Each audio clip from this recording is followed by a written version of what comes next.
Yo, assalamualaikum warahmatullahi wabarakatuh. Saat ini saya sedang berada di Kabiraan, ditemani teman-teman. Kabiraan ini adalah salah satu desa di Kecamatan Ulumanda. Dan dulunya, ini adalah aula kantor desa. Ini adalah kantor desa dan telah rata dengan tanah. Jadi ini kantor desa. Ini Pak Darwis dari Basnas Bulukumba. Dan ibu itu, ini adalah kantor desa. Dan ini adalah rumah warga berdampingan dengan ibu itu. Dan saya sedang berada di atas dapurnya ya. Sana. Dan ibu ini sedang mencari sesuatu ya. Sisa-sisa rumahnya untuk dimanfaatkan kembali. Dan ini adalah eskavator yang digunakan untuk merubuhkan rumah-rumah dan gedung sebelah sana. Anda lihat ini adalah mobil puskesmas. Dan yang rata dengan tanah ini adalah dulunya adalah puskesmas. Itu dihantam oleh gempa dan titik-titik biru itu adalah tenda-tenda pengungsian yang masih ada hingga sekarang. Jadi warga-warga itu tidak lagi berada dalam rumah, tapi mereka berada di depan rumah mereka untuk menjaga atau mengantisipasi situasi yang ada hingga sekarang. Ini di sebelah kantor desa ini adalah rumah yang dindingnya roboh ya.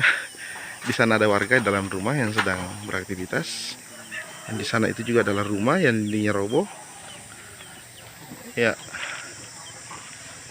Jadi beginilah situasi permukiman di Desa Kabiraan, Kecamatan Ulumanda. Itu sekitar 4-5 km dari Jalan Poros. Jalan Poros Trans Sulawesi. Ya, sangat mengerikan situasinya. Saya akan mencoba melangkah ke bekas aula ya. Oh, rupanya becek. Aula kantor desa. Ngeri, ini aulanya, ini bersambung ke depan adalah kantor desanya. Semua rubuh oleh gempa yang terjadi hampir sebulan yang lalu. Desa Kabiraan ini diapit oleh pergunungan, bukit-bukit sana.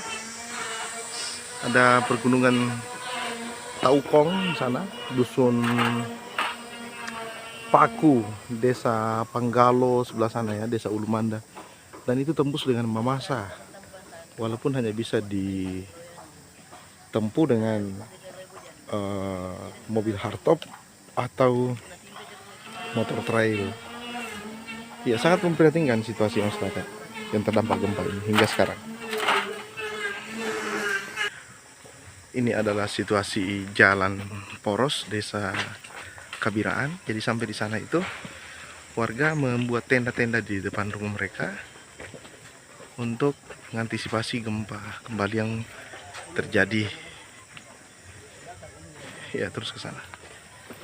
Jadi warga membuat tenda di depan rumah mereka seperti ini.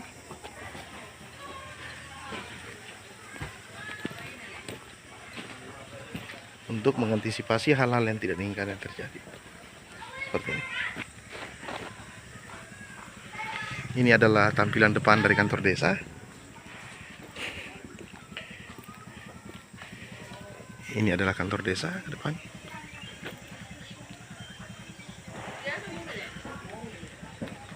Rumah-rumah yang runtuh.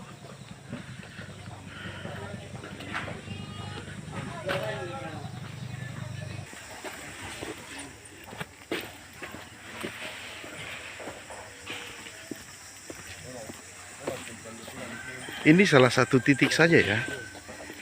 Salah satu titik di Sulawesi Barat yang rentang peristiwanya itu mencapai ratusan kilometer ya. Dari kota Majene ke kota Mamuju. Itu lebih dari 100 km. Dan ini hanya salah satu titik saja di Kabupaten Majene, masuk wilayah administrasi Kabupaten Majene. Jadi ini adalah puskesmas. Dan mobil ini terjebak di sini, tidak bisa keluar karena puskesmasnya telah runtuh dan tak ada jalanannya. Dan ini adalah parkirannya. Ngeri. Puskesmas Desa Kabiraan. Dan ini warga yang beraktivitas memperbaiki fasilitas umum. Ini contoh di seberang jalan ada rumah yang runtuh di sebelah. Ya.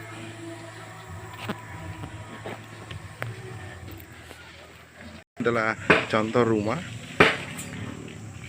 dan mereka membangun sebuah tenda di depan rumah mereka. Kita lihat di dalam tendanya itu seperti ini. Mereka menyiapkan tempat tidur sederhana. Bertahan. Mereka takut kembali ke dalam rumah karena takut terjadi gempa susulan, dan memang pernah terjadi gempa susulan itu 5,5 skala Richter. Ibu, sebelah mana rumah tak? Sebelah mana rumah tak? Hancur juga? Hancur. Hancur juga. Insya Allah, mudah-mudahan pemerintah cepat bantu. Amin. Amin. Bapak ini mencoba membangun huntara atau hunian sementara, mengantisipasi hal-hal yang mereka tidak inginkan. Bapak ini membangun huntara di tepi jalannya.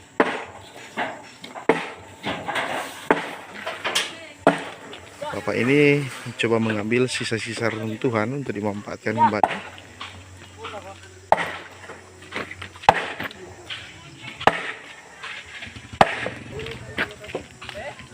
Ini adalah puskesmas yang saya jelaskan tadi, dan ini adalah fasilitas kesehatan atau medis ya. Ya, alat rumah sakit itu tidak bisa dimanfaatkan lagi. Waktu terjadi gempa sore hari, Pak Irfan Panggalo berada di mana? Saya berada di Kebun, di kampung sana, Desa Panggalo. Desa Panggalo. Waktu itu saya lagi sedang tidur bersama dengan keluarga di rumah kebun, Nah. di tengah padi ladang. Tiba-tiba terjadi guncangan yang dimana guncangan itu menyatakan 5,2. Dan saya bersama dengan keluarga itu lari dan lompat di rumah untuk melihat di sekeliling.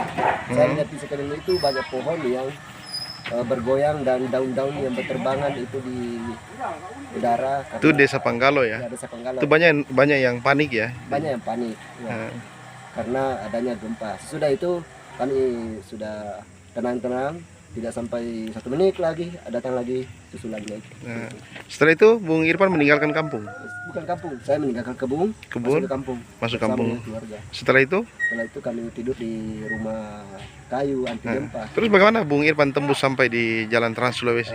Saya pergi di tempat cari jaringan untuk menghubungi keluarga, teman-teman keluarga di bawah. Bahwa Saya langsung ke jaringan. 1 hari saya menunggu kabar tidak ada jaringan. Hari kedua baru saya turun karena sudah ada jaringan. turun itu jalan kaki ya? Jalan kaki dari sana sampai sini. Dari Panggalo Dari ujung puncak tadi warung puncak ya, ke Santam ke Trans Sulawesi. Sulawesi. Iya. Itu tidak ada pasokan makanan di hari-hari pertama ya? Tidak ada. Saya pas tiba itu ketemu dengan raw FPI, saya minta airnya untuk Masya Allah. Oke. Tempat tidur pasien di puskesmas ya? Ini depan puskesmas.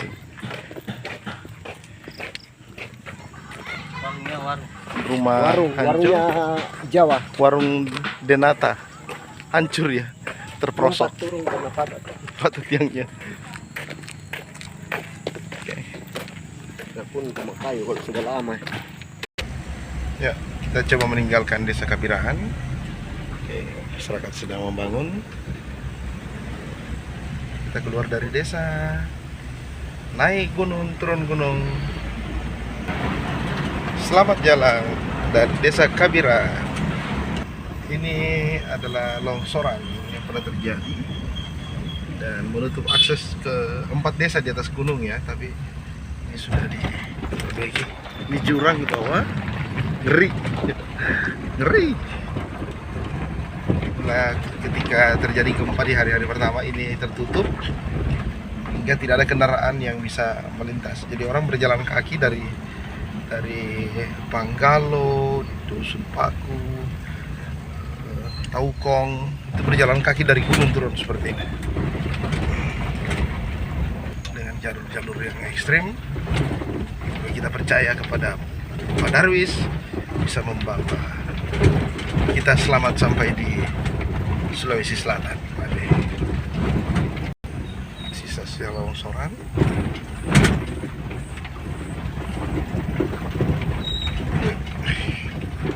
Juga perjalanan kembali turun dari pergunungan Ulu Manda, Kabupaten Majene, Sulawesi Barat.